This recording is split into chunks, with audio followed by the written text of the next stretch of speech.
Nous sommes quand même dans une démocratie dans laquelle le peuple est souverain.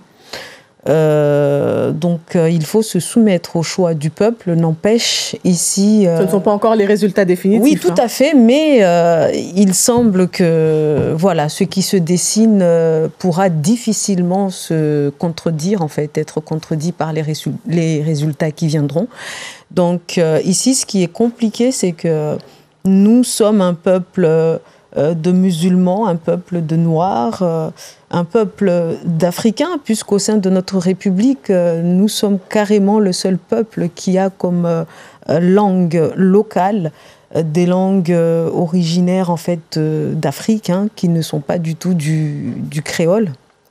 Et aujourd'hui, nous avons donc la deuxième circonscription qui a voté pour un parti qui a fait du rejet du musulman et du rejet du noir son fonds de commerce au niveau national. Nous avons vu que durant l'entre-deux-tours, avec uniquement l'espoir que ce parti arrive au pouvoir, il y a eu une explosion de déclarations racistes et même certains candidats ont dû se retirer parce que... Mais comment expliquer aux Mahorais que Marine Le Pen, qui a fait le déplacement à plusieurs reprises à Mayotte, qui est venue les voir et n'aime pas les Noirs, on va dire ça comme ça, n'aime pas les musulmans. Comment expliquer ça aux Mahorais? En fait, nous ici, ce qu'il faut dire, c'est que dans notre tradition, il suffit qu'une personne vienne vers nous, il suffit qu'une personne vienne à notre rencontre pour que nous la validions, pour que nous la cautionnons.